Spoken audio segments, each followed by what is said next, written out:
Welcome, listeners, to www.ironradio.org, the website and podcast for all things strength sports and sports nutrition.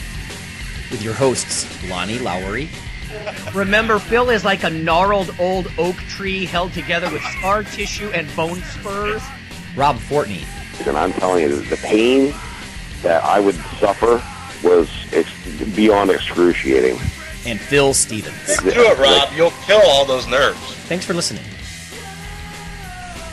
Welcome, IronRadio.org listeners. This is Lonnie Lowry. I'm an exercise physiology and sports nutrition professor of about 15 years, and I'm a former competitive bodybuilder. Hey, this is Phil Stevens. I'm a coach, run Strength Guild, run the Barbell Open, amongst other things. Hey, this is Dr. Mike T. Nelson, owner of Extreme Human Performance, co-creator of the Eat to Perform certification, and teaching exercise phys for finals week.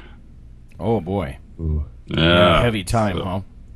Yeah, it's pretty brutal. I don't want to go on a tangent, but I've got some physical therapy doctoral students right now, and it's amazing how anal they are. You know, if you get into some of these professions like nursing, dietetics, physical therapy, they're so worried about, like, they try to study every sentence in every book, and I'm like, please just look at what I teach you. You know, it's not that hard. Look at what I teach you, you know, and don't get me wrong, it's nice working with high performers like that, but it's a different group than getting those freshman exercise science students who, you know, they're in an exercise physiology course because they just like sports. And yeah, I'm like, you know, I like lifting stuff, right? This can't be hard. Right, right. I'm like, you know, what part of physiology is throwing you there? Because you got to have some aptitude for the sciences. It's funny the amount of straddling you have to do with different kinds of people, you know. I'm sure, Phil, you're like that in the gym, too. There's people come in and they have a pretty good handle on how the body works, and other people are just useless. Yeah, some people have no clue. Yeah.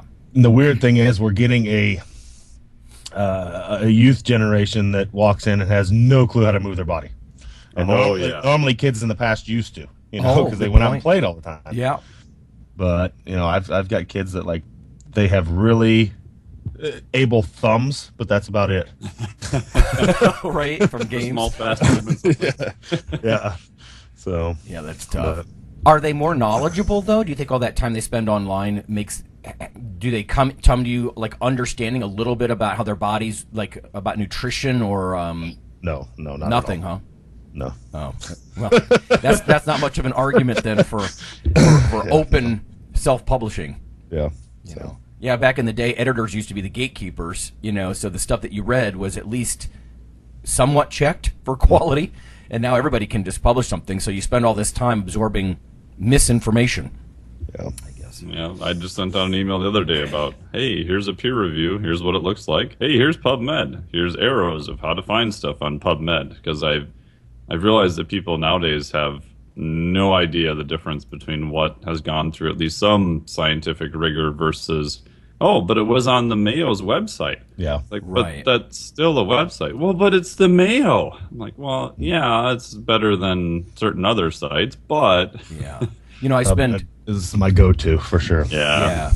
Yeah, I spend the first week of almost every class talking about, this class is based on evidence. Here's what evidence is. You know, set the bar high, fellas, you know, and that kind of stuff. Especially if you're going to school for it. You can't just accept as evidence what you see on YouTube. I'm really down on YouTube lately with some of this stuff. Yeah, I had that as a reference once. I wanted to scream. Oh, man. All right. Well, we have a little bit of news, everyone. And then in the second half of the day, I stumbled on this yesterday, and it might even be a little inflammatory, but we're going to do this tongue-in-cheek partly. But we're going to talk about alpha males and dominant hierarchies and that sort of thing. So we're not going to drift too much into anthropology, but I will read a couple of quotes, and then we're going to talk about, you know, as lifters, are we more vulnerable to this sort of marketing? You know, what is is there an alpha male in your gym, for example? Or if you're a woman, are you as vulnerable to this sort of thing? There's some good questions, and some of this is from Reddit, some of it's from some Carl Sagan books. He's had a big influence on me. And we'll just kind of wrestle with this stuff in the topic of the day. First, I'll start with a little bit of seemingly frivolous news, but before we hit record, we were just listening to some of this. But Strength and muscle sport news. I have been using labmanager.com for a few things for one of my news feeds. And the American Chemical Society, the ACS, they have some fun videos, and I've been sharing those on our Facebook listeners page. But this one is called How to Make Fish Less Fishy. It's in their Chemistry Life Hacks series. And so I'll point everybody to this in a nutshell, and everybody, all the hosts just listen to some of this, but apparently it says after a day or two, the filet in your fridge starts to really smell. Now, we were also just talking about whether or not this is more for the bodybuilders, and maybe the powerlifters aren't eating quite as much fish. It's hard to pigeonhole that stuff, but it says this is thanks to a stinky molecule known as trimethylamine. So it's making your fish smell bad. It says, is there any hope? So this video is basically how to prep your fish using chemistry so it has that nice, sweet, savory fish flavor without being nasty, apparently, with your salmon or what have you. So, in short, there were a couple of tricks. One was rinsing it off with cold water. To me, that seems like a no-brainer. Get some of the slimy, whatever bacteria has grown on it. The other one was soak it in milk for, I think, 20 minutes, they said. It's a trick that apparently really works. So if you've had your fish in a fridge for a day or two and, let's face it, I think a lot of bodybuilders, at least, they'll eat things because they're supposed to. It's like, this is on diet, I have to eat this. I mean, I've eaten thousands of cans of canned tuna. And just straight, rinse it down with orange juice or because I felt like I should, So if you're somebody prepping your fish, we'll post that video. But like I said, rinsing it in really cold water. You can't use hot water, apparently. Really cold water or soaking it in milk first. It'll taste a lot better and it won't be so, nasty smelling because of that amino acid product. So just a little kitchen hack, I guess, for me. Yeah, you had mentioned real quickly about people eating all sorts of crazy things. So I was just doing the RAM race several years ago, so Race Across America. I was a volunteer for it, and we didn't really have much for food, so I had brought these little, they kind of looked like foil packs of tuna fillets, and the things were like, I think you could still buy them, but they're like almost indestructible. And what they do is they actually radiate the food. Okay. So you'll find them not in the refrigerator aisle, you'll find them just like sitting in the store shelves. Which is and weird. I had one that weird. Yeah, it's totally weird. Totally forgot about it. Had been hot and cold for I don't know how many days, but I'm like, I'm starving. So I threw it in a little container. We ran into the 7-Eleven. We had like 2 minutes to grab something, so it's in the middle of the race. And I heated it up, and everyone in the store looks around and goes, "What the hell smells in here so bad?" I think I remember you saying this. Yeah, so I grabbed it out of the microwave and ran out of there, and I ate it and didn't get sick. So,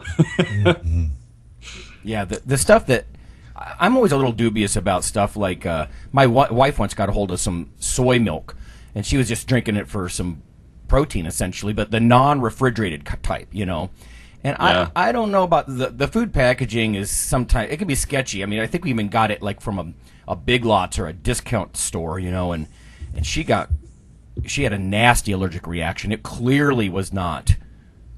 It was infected. It was nastily overrun with bacteria. So. And there's some of them where they don't necessarily have to keep them refrigerated, but they found that their sales went up when they put them next to all the other refrigerated milk-like products. Oh, yeah. So makes sense. It's kind of interesting. Yeah. So, Phil, you said Russia's, first of all, in politics, they're hacking, but it's not just the political parties that Russia's hacking. Yeah, apparently WADA is blaming Russia for hacking their system. A group known as Fancy Bear hacked name. Yeah, hacked into WADA and basically in an attempt to prove that other countries are doping. Oh, jeez. Because they just got popped for all their doping. And this included a bunch of American athletes, is what they found. The problem is they hacked the section of athletes who took the time and turned in all the paperwork to have legal exemptions. But they're trying to say like Simone Biles, and they even pulled up Serena Williams and Venus Williams and stuff like that have been on. Look, they failed tests. They should be popped for doping. Well, they got they popped for things they already had medical exemptions for. Is the problem. That's what Watt is saying. They're like, they did nothing wrong. They went through the right channels and turned in paperwork, had their doctors, this and that. Like, so, Simone was on ADHD medication and stuff like that, and they had documentation she's been on since she was like 7. Yeah. So, yeah, they're not too happy with them. It's the second time, I guess, Watt has been hacked in the last few months. Oh, wow. Now they're warning that Russia, that if they do it again, it's going to extend their ban and blah, blah, blah, blah, blah. So, yeah, that's egg on the face, isn't it? They do it because they want to show that they're not alone. And, they're not alone. They are not No, alone. they're not. But, yeah, now it's just like, now they look guilty for doing the hack, and it didn't really get them the end result they wanted anyway. And at least if you're going to hack it, don't hack the section where people have went through the right channels and turned in the paperwork. Yeah, once you pick a better section or put something weird in there, or I don't know. So, I know nothing about that stuff, but because I'm sure, I'm not saying Water's not corrupt. I'm sure they probably are. It's pretty evident they are if Russia has been, that able for a long time. I mean, there's been talk of money passing hands to let athletes, go ahead and keep going and things like that. So, I mean, I'm sure they're not alone, and that Watt is not perfect, and because nobody is, but at least find some real evidence, not people that have went through the right channels and turned in the correct paperwork. I mean, that's essentially why when Robles got her ban, she did, because she didn't go through the right. I mean, it was a kind of a BS chemical she was using. She was using, what was it, DHEA or whatever it was. Oh, my. And they banned her for 2 years for that. But, I mean, they did it because she didn't go through the right channels and just get the paperwork, Yeah. And if that's the rule, you go through the rule. So, yeah. It does feel like BS to have to jump through a bunch of bureaucracy, but, yeah, if you're on a medicine for ADHD or you're taking some DHEA, come on. Do you think that's going to be the difference in an Olympic event? Yeah. Now don't get me wrong. There's some of those ADHD meds, like they're amphetamines. yeah. But yeah, I don't know. It's just funny. But they're not the same as oral Turnable or something like that. No, right, exactly. To me, it's just, can we just have an open division? Because this is ongoing, like you said, whether it's corruption or it's an arms race. I mean, look how long Lance Armstrong dodged those guys. They never did pop him. Yes. I mean, and chemically. that's the problem. The problem is they just opened this huge can of worms with this whole going back 12 years and testing thing, because the drugs are always going to be ahead. So no matter what, next Olympics, 4 years from now, it's not like people are going to stop. They're going to pass again, and then 8 years from now, you're going to have to strip medals again. And it's just going to look horrible on the you're organization. Right. God, that is so true, because technology will come along, and it's like, this has to be like on the day with every, you know how they say like the best man or woman on that day, but it should also be and with the science of the day. Exactly. Yeah. And it's because they're just it's gonna be an ongoing problem. They're gonna be stripping medals forever. And just discrediting everybody. Yes. Yeah. And you're never really gonna know, did they really win a gold? Well, Yeah. So then how far back do you go, right? So if you test the first 3 people 4 years later and they all fail, you test the next 3. I mean, how far are you going to go? Yeah. Right. You end up illegitimizing Olympics throughout modern history. Yes. And if you test one, I mean, honestly, if you retest one, well, you should retest everybody. know. So, but yeah, I don't know. It's a can of worms. I don't think they should have opened. It's like you said, Lonnie. If they passed under those circumstances, let it be. Right. Even athletes who are, let's say, clean in the future, and then they're always wondering, well, maybe they use something that just hasn't been caught. We'll wait 10, 12 years and see if they're still clean. Yeah, right? exactly. So that people who are trying to follow the rules and do everything else are getting punished in the mix too. Mm-hmm. Well, and with the ubiquity of performance-enhancing drugs, I'd hate to see it become, on the flip side, a game of who does the best paperwork and who plays the political bureaucracy the best. I don't know. Yeah, leave it alone. Leave it alone. Yep. So. Okay. Yeah, somebody's not thinking about the end game there. No. Yeah, this is from Food and Nutrition, just published online. It's 9 foods that may be fraudulent. It's some of these I've heard before, but they kind of compiled them all into a list. A couple of them are like olive oil, that may be substituted with a lower cost or type of olive oil, or thinned with a nut, seed, or legume oil. Fish and seafood, some higher value species have been replaced with cheaper, more abundant fish. That's been reported several times in the past that they've been just basically put under the wrong names, whether it's intentionally or not is debatable. Milk-based products, honey, maple syrup, and other natural sweeteners. I said honey may contain an undisclosed type of added sugars. Maple syrup is sometimes thinned out with sugar or corn syrup. Fruit juices, coffee and tea. They said ground coffee may be cut with leaves, twigs, and other substances. Instant coffee may include chicory, cereals, and other substances. Tea may contain leaves from other plants, color additives, and colored sawdust. Spices, especially the more expensive ones. Organic food and products, and they said they can also sometimes add clouding agents to various products. What would be the purpose of that? Make it look creamy or something, or? Yeah, they said they're used to legally enhance fruit juices, jams, and other foods. They said one particular is a concern of fraudulent substitution or addition of a plasticizer.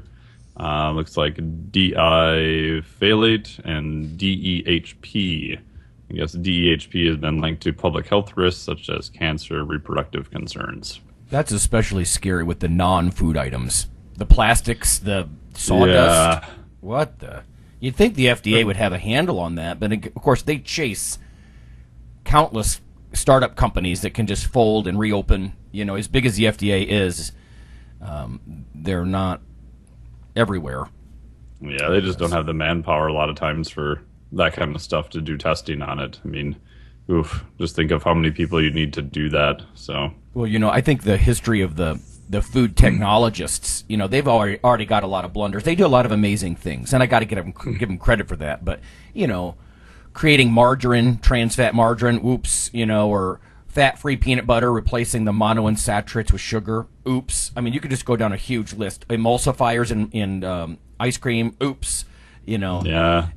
Amazing in terms of the technology and what they can do. And on the other hand, I find it like really scary that we have to do that in order to increase food sales. It's like we try to make it less like food to get people to eat more of it. Just seems so backwards. Yeah, good point. Yeah, so yeah, you know, that's and that's the legitimate guys tweaking the foods through proper channels. What you're talking about is cutting in stuff.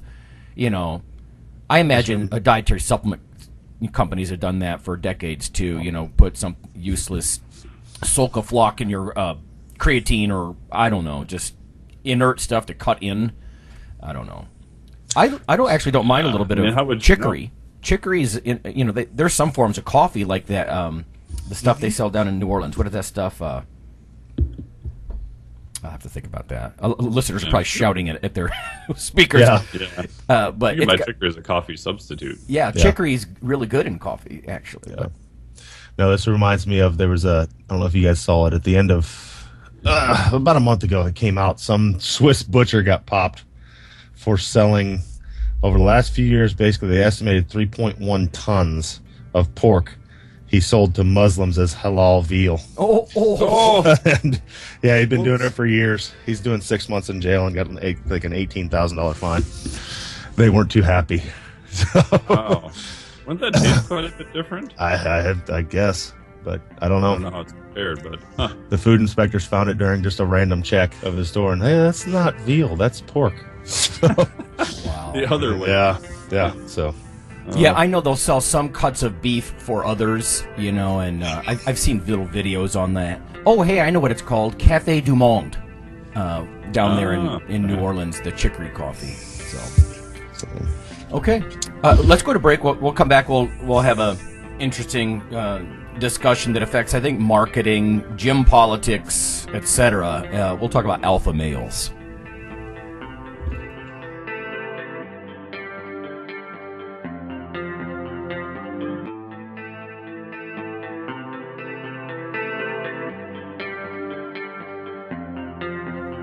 Hey listeners, this is Dr. Lonnie Lowry.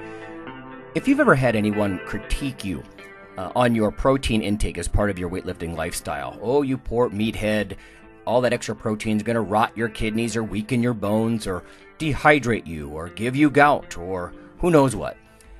There is a book available. You could simply Google CRC Press and Lowry. And what I've done is reach out to experts all over the world and create a book, a single compendium that you can hold up and say, this is why I consume extra protein. This can be very valuable when you're being quote-unquote educated by various professionals on the topic. There's an enormous amount of literature in this book on the safety, the effectiveness, how protein works in cells, the history of protein and weight trainers, much more. So again, please check out CRC Press and Protein and Lowry. You can just Google that. And I do, full disclosure, I do make a small single-digit royalty on the book. But that's not why I did it. I did it so we can all have something, our particular population, to both defend what we do and to inform our nutrition and our eating. Thanks. Hi, this is Dr. Lonnie Lowry, and on behalf of Phil and Rob, I'd just like to let listeners know that if you love us or you hate us, we'd like you to leave a comment or perhaps vote for us on iTunes. It helps us out quite a bit on the popularity side of things. You can also follow Dr. Lowry, me, on Twitter. It's Lawnman7 on Twitter if you want to do that. We also have a Facebook page, the Iron Radio listeners page.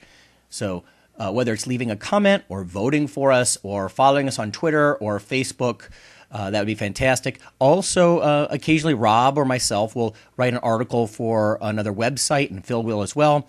So lots of ways to interact. Follow us in other media and vote for us and keep things going strong on Iron Radio. Thanks.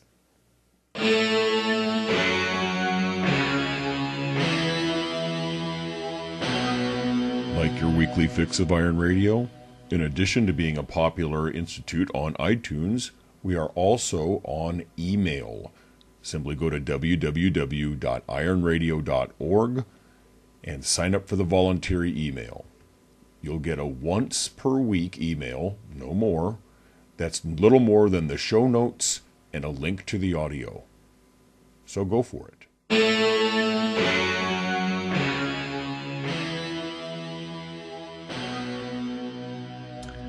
All right, everybody, we are back from break, and we are going to talk about alpha males in the gym. Yeah. So, definitions and... I don't know. This is a weird subject to me. Well, it is, because in one sense, as a gym owner, I mean, I want to talk about pros and cons of this stuff too, right? I don't want people saying, "Oh, well, Phil's the alpha male in the gym, and we're all just monkeys following his lead," because you could be an alpha when you look at this history stuff. And we were talking about this before we hit the record button, everybody. But like, you could be the best hunter in a village. And you're the alpha because you're the best, or even the best farmer. You consistently produce the best crops, as opposed to the farmer who can't, raise a grain. So there's good reasons for some of this too. But when I stumbled across this, it wasn't through lifters channels, but my lifter mind, I guess, just starts sort of my Dr. Frankenstein mind maybe applies this to lifters, because I think in some ways we might be more vulnerable to this, and this is something we can talk about. But let me set the stage with some of this stuff. Some of this is quotes from books, some of this is from Reddit and that kind of thing. But let me give you the example of, and I should also make the disclaimer, Phil and Mike and I, we are not anthropologists, we're not sociologists. It's just interesting to look at this from the biology side, maybe, and how a lot of online websites and publications and magazines, they do a lot of this stuff. So it says this is one from Shadows of Forgotten Ancestors from Carl Sagan. It says early primates communicated in part by spraying scents from specialized glands. They developed larger eyes, hands to manipulate things. It says typical primate dominance hierarchy rituals had probably already appeared, even in early primates, including both sexes, presenting their rears as a gesture of submission to the dominant male. So some of this stuff, when animals do it, it's so obvious, it's kind of funny, it's kind of embarrassing, I guess. When you start to look at some of this stuff. Like, listen to this. This says in squirrel monkeys. Now, I hope most of our listeners believe in evolution. If you're a creationist and you believe the world was created 5,000 years ago, I just disagree with you. But having said that, I'm going to talk about evolution. Okay, I'm not going to disrespect anybody's religious beliefs, but squirrel monkeys with gothic facial markings have a kind of ritual or display that they perform when they greet one another. The males bare their teeth, rattle the bars in the cage, utter a high-pitched squeak, which is possibly terrifying to squirrel monkeys, and lift their legs to exhibit an erect penis.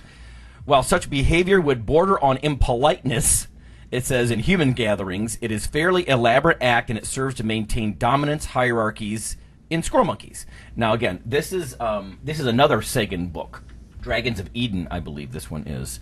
But he goes on to say, and again, bear with me, I'm going somewhere with all this. It says this is related to some of the oldest parts of our brains that primates share with other mammals and with reptilian ancestors, and you can actually put lesions in parts of these brains and change these behaviors. So it says the connection between sexual display and position in a dominance hierarchy can be found frequently among primates.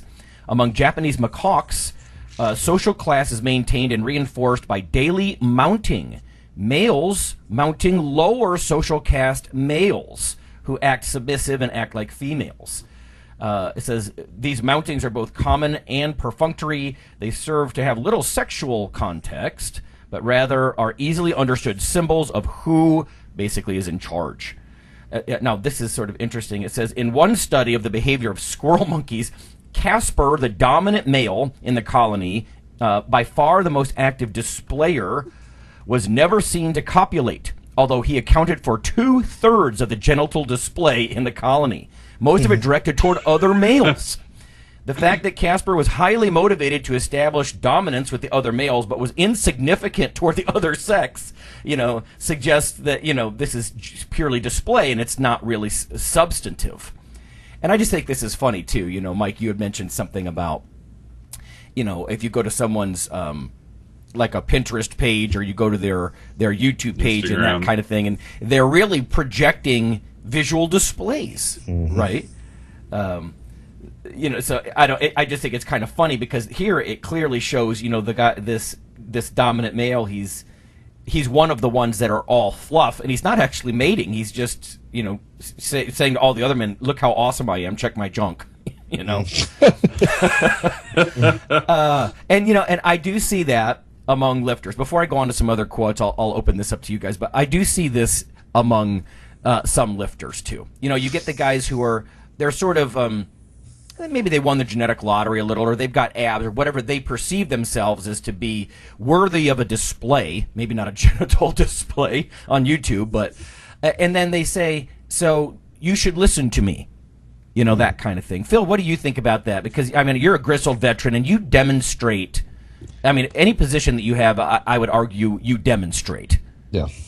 Generally, right when you brought this topic up, generally what I see is usually the people out there screaming the loudest that they're an alpha aren't. And it's usually, I don't know, if you look at like the primate level, if you look at, it's like watching a colony of gorillas or something. You have the new young and up and comers, like the true silverback of the group is just like chilling in the sidelines. It's like, I'm going to come over when I have to, and I'll kill you. And then you have the adolescents that are like, woo-hoo-hoo-ha, going crazy, running around, smacking each other. And that's kind of what it is. I can see that. It's like the real alpha's just sitting over the corner like, okay, just don't do anything stupid and I'll stay here. Right. And they only step in when something really stupid happens. It's the ones out there screaming the loudest usually. And you see this in the gym too. Like, oh, I'm a badass. Nah, no, you're not. I've seen personal examples. It's trying to they're trying to be part of a group. It's usually I see this in, I don't know, it's people that just started, maybe they're on year 2 or something and they've passed a certain level and now they, and hopefully then they progress to a higher level where they don't feel they need to scream about it all the time. So. Right. Yeah. Sometimes they'll make the mistake, and like I said, I've actually seen this myself. I'll withhold the story, but sometimes one of those loud chest beating, intermediates, they get so confident that they walk over to the silverback. That's a mistake. That's going to be a mistake. Exactly, and like you're talking about, and usually the silverback just actually shows you. He doesn't talk about it.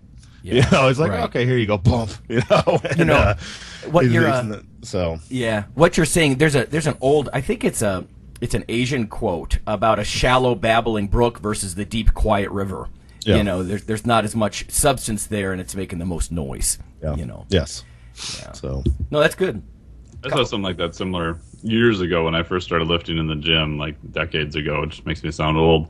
But there was a couple of younger kids, and they were doing some bench press stuff, and they're getting all excited, and they had, I think it was like 135 on the bar, and the one kid just got stapled by it, and his two other buddies are just standing there like staring at him as this, kid's getting almost squished by the bar.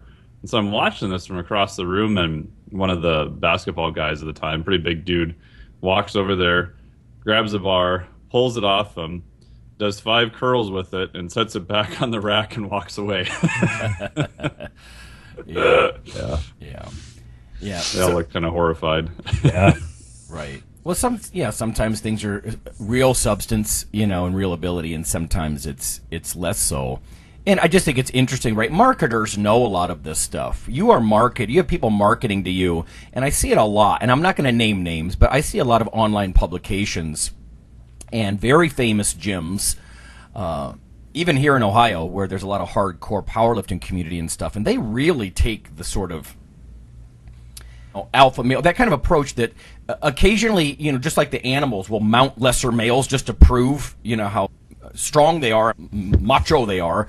You'll also see a little bit of that, like an insult thrown at somebody who doesn't believe the way you do. Very black and white kinds of statements, because that insulting other people it's almost an attempt to remain an alpha in a sense.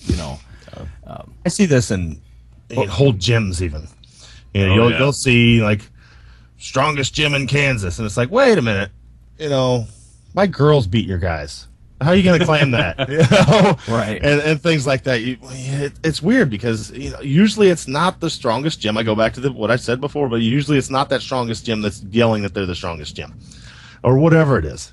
For some reason it's like, if you feel the need to scream that out there, then you're probably not that thing. Yeah. Because your practice would show it. And that's kind of like one of our little mottos that we've gained recently was, do shit, don't talk shit.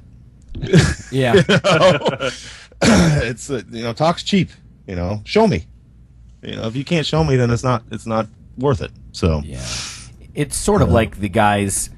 I don't know, women are as guilty for this. Maybe if you're a woman listener, you can send us an email through ironradio.org or whatever. But they have big trophy cases. They're almost compensating. Mm-hmm. And then you'll get guys who their trophies are just in their garage. Some guys even break their trophies or discard them, you know. And, personally, I keep mine in a box in the garage. I didn't do the whole smash it as soon as you get it, because that kind of disrespects the person who bought the trophy for the event. That kind of thing. It's not like I have buckets of trophies or anything. But yeah. Anyway, here's another one. This is from a book on social phobias. It's called Social Phobia from Shyness to Stage Fright. It's by John Marshall. And I'll just read a little clip out of here because it refers to women in this process. This is called Hierarchies for Group Living. The evolution of the group living system, and again, I'm thinking gyms, I'm thinking readerships and listenerships of social media. The evolution of group living system made it possible for individuals to live together in relative space and relative peace. True groups could evolve as a result of the development of social hierarchies, a social submissive system, with social fear at one end and social dominance at the other. Every single individual in the group, male and female, took its remarkably precise place among the continuum from dominant to submissive. To preserve or adjust the social order of a group, dominant individuals retain their position by having antagonistic relationships with other or encounters with other members of the group. Dominance hierarchies are most often male, but not always. In some species, the females have their own dominance hierarchies, paralleling the male system. And at least the case with velvet monkeys, females dominate the males and have their own hierarchies. So it basically talks about how they try to convey, information to each other, and there's really very elaborate rituals that go on with this. Like it'll talk about gaze avoidance, crouching, fear grimacing, even taking a submissive sexual posture and that sort of thing. So yeah, that Sagan book, The Shadows of Forgotten Ancestors, gets quoted in this book as well, because it's sort of a search for who we are. Why do we behave the way we do? And I guess I'm bringing this up because I think maybe I'm biased in this way, but I have a feeling that we have a good mix of listeners, and some of them are thinkers, and they want to think about, am I following this particular gym's system, or this guru's system, because I'm assuming the position. I'm being submissive, and I'm falling into this hierarchy, I guess. See, but that's a tough situation, because when you run a gym, you've seen my place. There needs to be a hierarchy, because like you said, it's controlled chaos. Mm-hmm. So there has to be a ringleader at some point. If not, it would be complete. It would not be. It would be just chaos. It wouldn't be controlled at all. Right. So yeah, and that's I argue that like anybody that's going to a coach and to get training, you need to buy into the system. You need to just believe it and do it. At some point, that's the reason you're doing it. You do that with any teacher. If I was going to a math teacher and I didn't believe the way they were teaching, then I probably wouldn't learn very well, because I'd be doubting it the whole time. Yeah, so yeah, you do need some kind of hierarchy. It's just what differs is how that leader leads. There are some that are really loud and boisterous and this and that, and then others that are just, hey, do what I say. I'm more of a here, do this. If you don't want to, go somewhere else. I don't care. It's like, leave. If you don't believe it, leave. Yeah. Because I'm not going to steer you wrong, but I'm also not going to beg you to do the right thing. Well, I guess I'm thinking more along the lines of the online world. You'll get a nutrition guru, like a certain person, they come up with their own version of paleo, or they'll write an article and they'll state a bunch of their personal opinions. They're always pushing their system as fact, and when someone sort of questions it, they insult them. And in a sense, that's an aggressive display. I'm going to put you back down. You will listen to me, and you won't ask why. And you're right. It may be an issue of scale. Like in a gym, this can be a good idea. Online, though, I think, like you said, talk about controlled chaos. Here's another quote from Sagan. He says, one of the great commandments of science is, quote, mistrust arguments from authority, close quote. Then he says, in parentheses, scientists, being primates and thus given to dominance hierarchies, of course, do not always follow this commandment. And that's from The Demon Haunted World. That's one of my favorite books that he has. And again, I guess the idea here is, everybody's going to have to come up with some kind of compromise between, am I being a sucker? Am I assuming the position? Or am I getting with a program? Because like you said, Phil, there's even an old Zen quote that's basically, stop all your bargaining and get with a program. Yes. Because otherwise you don't go anywhere. Yeah. Let me ask Dr. Nelson, what do you think about, whether it's locally or online, this whole alpha male marketing idea?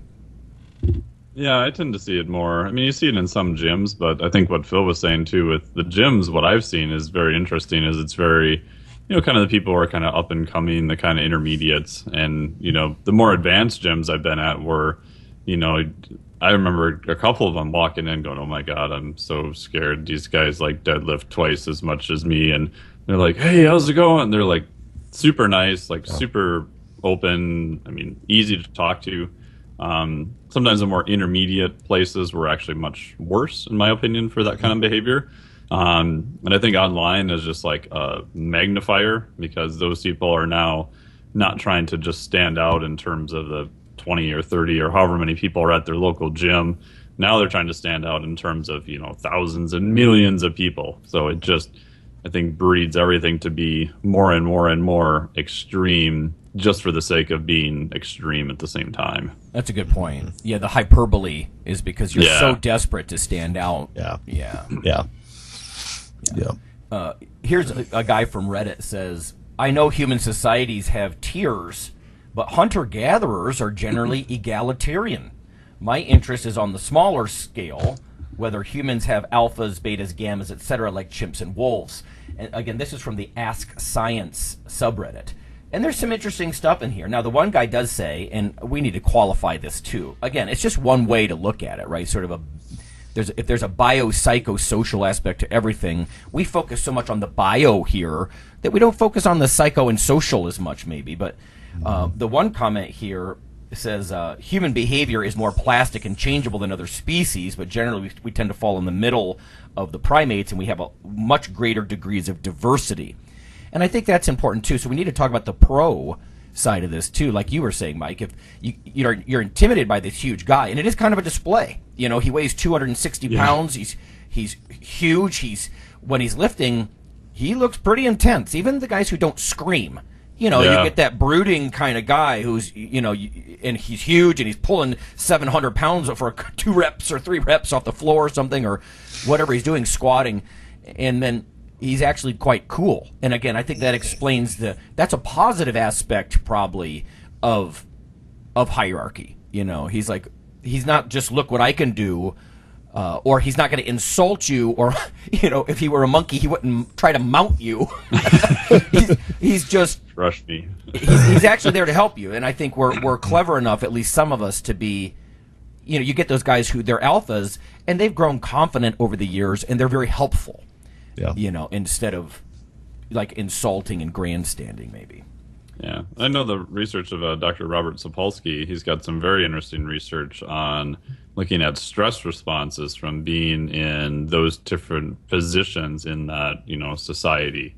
In terms of the submissive ones, a lot of times have much higher levels of stress, cortisol and things of that nature. He's even talked about it. I think it was in why zebras don't get ulcers. I could be wrong on that. Where some of the culture has actually changed, like the alpha male kind of one of them left, and how the culture can change and the stress response and everything within that can change pretty radically too. Yeah. Right. It does say in this subreddit, there's some comments in here about how in a lot of animals, there's just the 1 or 2 dominant males, and how because they're sort of polyamorous, they have multiple female mates, and it's always about that. Whereas humans generally were more monogamous, at least I guess in theory, and and it's not a constant fight to have multiple mates, I suppose. Although let's face it, you can see a lot of that stuff online too. I mean, even TV like Jersey Shores and stuff. Or how many?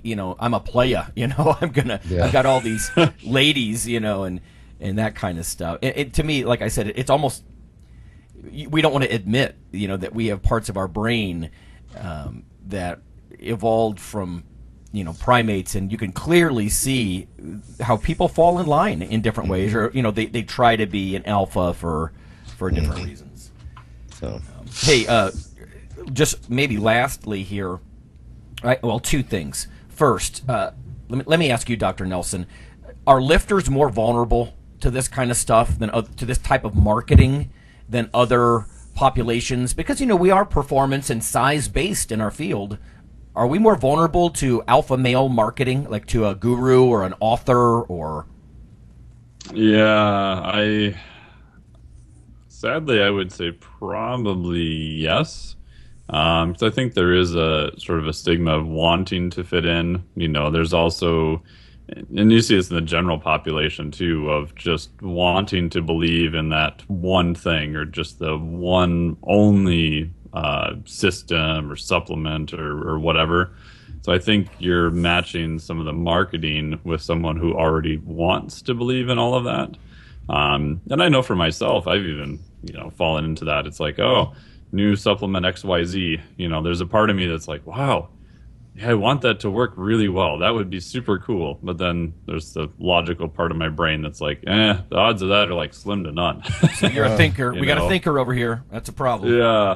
Yeah. So, but I think a lot of people, especially if you don't have the background and that type of thing, it's just, and if that's the only kind of media you consume, that's sort of expected in that area, right? So there's always the next big thing. So you just kind of tend to, I think, gravitate towards that at the same time. Right. Especially when it's, I guess, to point, right?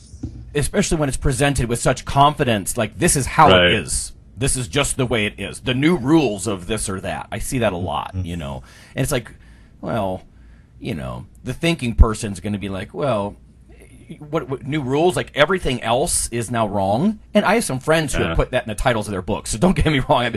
I understand the need to stand out like that, but at the same time, it gets presented in such a confident, charismatic way. People just kind of fall in, and I don't think everybody is as critical minded as you, Dr. Nelson.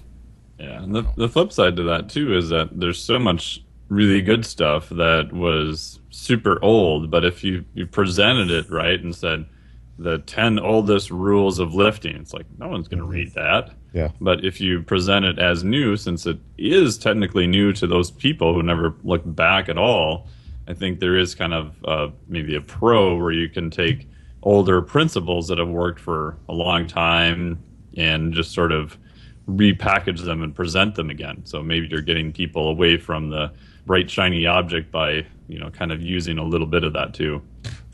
Right. And I'd say it happens more in nutrition than it does training. Yeah. There's less on the display side, like with food. You'll get this guru and he's like, here's my system and this is what I don't like. They'll start setting up just completely pulled out of their ass concepts. Like for the first 12 hours after you lift, you're in this phase and then you're in that phase. And and they're just sort of constructing these, and a lot of them, they start to buy their own spiel. Like they believe that and I've seen I'm thinking of one or two that we all know, in fact, who they present things and they've lost the difference between personal opinion and real evidence. They think that my professional opinion, that I'm so legit, I'm so dominant, and that I have the answer, and they believe it. So it's not just that they're trying to trick everybody. I think sometimes they do believe their own spiel, not realizing that, like you were saying, kind of alluding to, Mike, that there's some of this is rebranded from what's come before, or I don't know, what have you. But and it's I even know that I kind of walk that fine line too, because it's like I want to push it a little bit because there's something that's good. I want people to know about it. So on one hand, whether it's a title or an email opening or whatever, but the flip side of that is I want to make sure that it's still an actual legitimate thing, and then you don't end up going down sort of the pathway of this is the latest and greatest and this is the next best thing.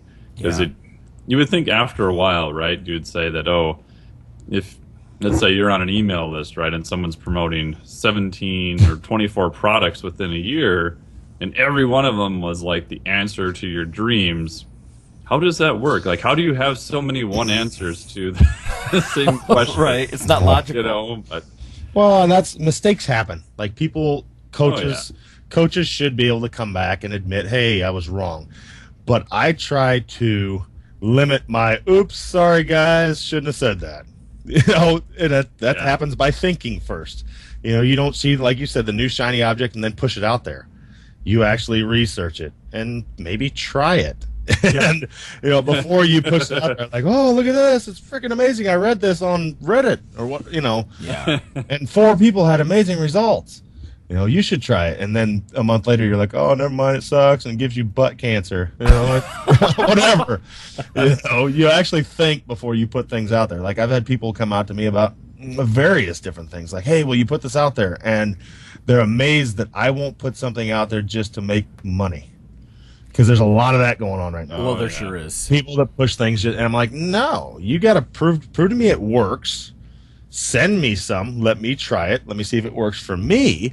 And I'm not just going to put something out there because I would be totally discredited. Okay, Phil, I got a hard question for you then. So whether it's a diet system or a training system or whatever, and this is going to open a little can of worms. I know we're winding down on time, but what about the use of heavy performance enhancing drugs, like the guys that are just juiced out of their minds, and then they get little buddies to follow them around in the gym, or they even take it out to the internet, and they're huge.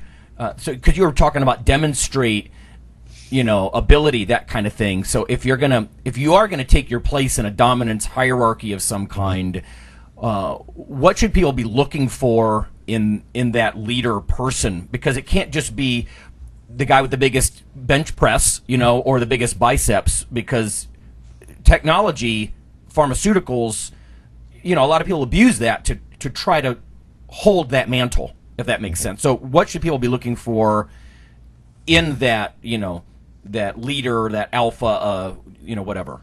I mean, I can only speak. I can't only speak, but I will only speak in the case of a coach. I mean, if somebody's looking at a coach, they don't need to look at them and what they've accomplished. They need to look at what they've helped other people accomplish. Mm-hmm. If they can't show that they've helped numerous other people actually accomplish something with their system, then I'm going to question their ability. Because there's plenty of people out there that are just genetically gifted and have been able to do something. But to be able to take that now and teach it to others and have them display the same is a totally different, can of worms. So that's good advice. Yeah. Dr. Nelson, what about you? Let's take a dietary approach. What are you going to look for if someone's this charismatic, leader, and he wants people to follow his system, and he wants to be the alpha here? Are you going to look for something in particular in substance? What should people look for in substance when it comes to the, maybe more the nutrition metabolism side? Yeah, I think like Phil said, very similar. If they're advertising coaching, what have their clients done? Another thing you can always ask too is, do they have any clients you can physically talk to? Mm-hmm. So if I just did this with the guy the other day, and I said, yeah, I got clients that current clients. If you want to talk to them privately, cool, I'll give you their number. I'll talk to them ahead of time, and you can ask them whatever the hell you want. I don't care. Right. Okay. Mm-hmm. So there should be some way of verifying what they're doing. And then, obviously I'm biased, but I like to look as, what is their background? Do they have a fair amount of experience? Do they have some academic background? And even if it's only a 2-year or 4-year degree, have they taken the time to go back and understand what are the basic principles, not all the new fancy fuzzy stuff, and I know you've recommended this too, Lonnie. It's like, I don't know how many new trainers I've told, I said, you don't necessarily have to go to college, but go to Amazon. We can give you a list of, legitimate exercise phys textbooks. You can pick them up for dirt frickin' cheap, and just start reading it. Hell, even if you have any questions, ask me. I will help you. But you have to read it first and tell me what book you bought. And that's hard because that's not sexy. That's not, you're not going to win any accolades on Instagram for that.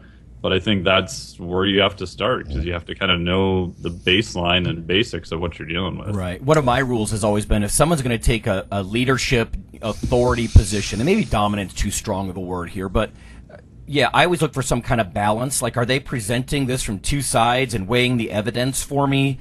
Or are they cherry picking and just trying to rely on their own awesomeness somehow? Yeah. To get the point across. I'm going to ask one last thing before we're done. This is a hard one. It's for Phil, and you can make it brief if you want to, because I know you work with a lot of women. Okay. Do women fall? Are they different in some way in the dominant hierarchy thing and the alpha female kind of thing than the men are? That's tough. Women? No, I mean, you see it amongst our women, like who's in charge and who's not. And I think it's just bred into them. It's a lot of that comes down to just their natural ability. You have some people that are more put back and quiet and this and that, and some people that are more outgoing. Right. So I mean, that's part of it, but I don't know, we're lucky in that we've kind of bred an atmosphere where everybody's kind of family. And yeah, there's clearly people who others follow them, and usually it's due to their ability and this and that, and they have something to learn. But the guy, whoever they're following, the guy or gal they're following is not an ass about it. They're like, hey, let me help you. So I think that kind of it naturally finds its spot, but I don't think they're any different, especially now. I mean, women are taking a strong role in society even.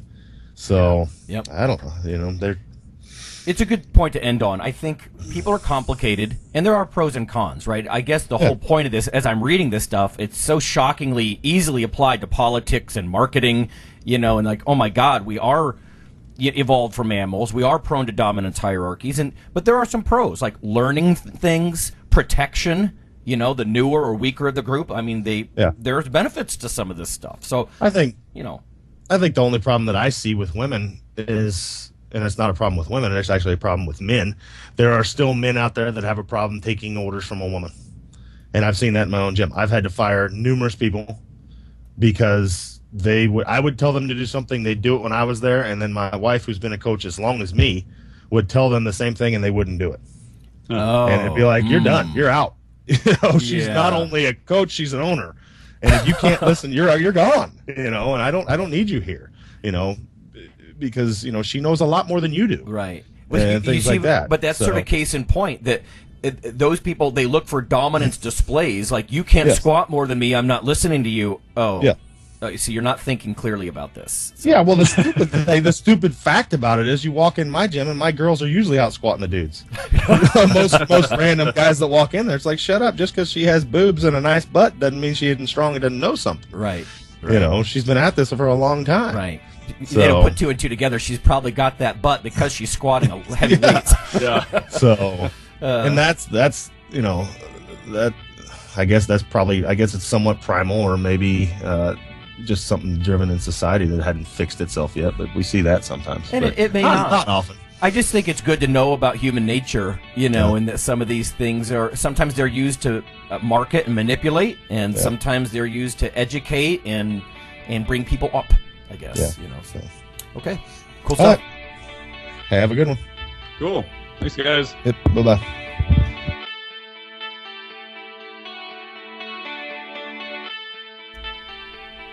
Hey listeners, have you seen the store at IronRadio.org? There are 3 halls in the store. One for Phil, one for Fortress, and one for myself, Dr. Lowry, and they're thematic. So you can go into our Halls of Iron store and choose based on your goal. If you need something to learn or read or something nutritional, you can look in my store, Lonnie's store. If you want something about injury prevention or competition, then take a look at Phil's Hall of Iron. And if you want something about motivation or daily training, Fortress's Hall has what you're looking for. There are some fun, heroic descriptors as you browse through the stores. We try to make it a little more fun than the average boring online store. And whether you're a novice lifter or someone more experienced, you can take heart that you're not wasting your time. The things that we put in each Hall of Iron are actually based on our own recommendations. Protein powders that we know to be good, knee sleeves, wraps of some kind, things that Fortress uses in his own training. The stuff you see, is good. This way you don't waste time. So check out the Iron Radio store at ironradio.org and let us know what you think on the forums, and certainly you can request products and we will screen them before they go in. So thanks for listening. Iron Radio is accepting donations. If you like what we do, the professors, the scientists, the bodybuilding show promoters, the athletes themselves in powerlifting and bodybuilding, please consider making a donation or maybe buying something from the ironradio.org store. We also are accepting supporting members. So for $4 a month, which is frankly less than the bank sneaks out of your account in fees, you can step up and support a form of sort of public radio for the bodybuilding and powerlifting and strength community. The Iron Radio podcast and all of the audio on ironradio.org is for informational purposes only. If you're interested in starting a diet or exercise program, it's important to check with your physician. Also seek the help of registered dietitians, athletic trainers, and qualified exercise physiologists in order to make the progress that you need.